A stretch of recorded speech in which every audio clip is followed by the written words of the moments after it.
Guys, তো আজকে আমরা একটা লাইভ ট্রেড নিতে চলেছি।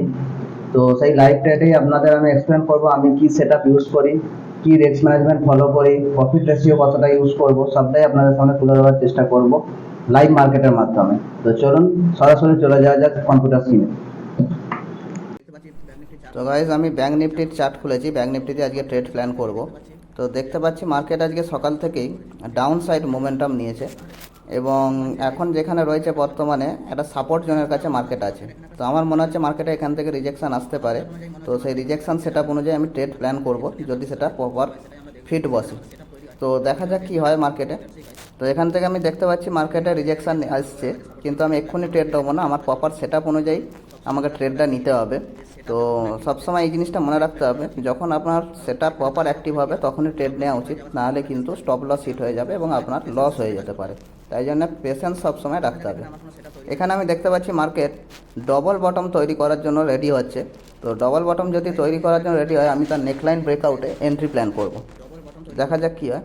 অলরেডি ডবল বটম মার্কেট তৈরি করে দিয়েছে।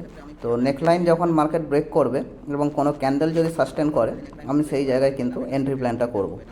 দেখতেই পাচ্ছেন এখানে মার্কেট ব্রেক করে গেছে আমার, এবং আমি এখানে এন্ট্রি নিয়ে নিলাম। তার সাথে সাথে আমার অন্য সেটআপে অ্যাক্টিভ হয়ে গেছে। তো দেখা যাক, আমি এখানে টপ লসটা আগে মেনটেন করব। কি টপ লস দাঁড়াচ্ছে আগে দেখে নিই, কত পয়েন্টের টপ লস হচ্ছে সেই হিসাবে আমি টার্গেটটাকে রাখবো। তো এখানে আমি দেখতে পাচ্ছি আমার 130 পয়েন্ট টপ লস হচ্ছে। তো আমার ফার্স্ট টার্গেট হবে 260 পয়েন্ট, মানে 1:2 রেশিও আমি সবসময় ফলো করি। যদি আমি মার্কেটকে 1 টাকা দিই তাহলে 2 টাকা আমায় নিতে হবে। তো এখানে দেখতে পাচ্ছি আরামসে মার্কেট আমার টার্গেট অ্যাচিভ করিয়ে দিল, কিন্তু আমাকে এই জায়গায় একটু হোল্ড করব আমি, মানে আমার টপ লসটাকে আমি ট্রেল করব।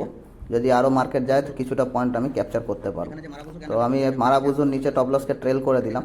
বর্তমানে মার্কেট যদি এই জায়গায় এসে হিট করিয়ে দেয় তাহলে আমি 1:2 এতে কিন্তু এক্সিট করে যাব।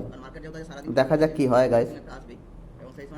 তো আমি ওয়েট করে আছি, যদি এখান থেকে আপসাইড মোমেন্টাম করে তো ভালো কথা, আর যদি নিচেও চলে আসে তাহলে আমি এই জায়গায় মার্কেটে কি করলো, আমার এখানে টপ লস কিন্তু হিট করিয়ে দিল, মানে ট্রেলিং টপ লস হিট করিয়ে দিল। আমি এই জায়গায় এক্সিট করে গেলাম। তো আশা করছি আপনাদের আমি বোঝাতে পারলাম কি প্রপার আমি সেটআপ ইউজ করলাম, কি রিস্ক ম্যানেজমেন্ট ফলো করলাম। Thank you guys.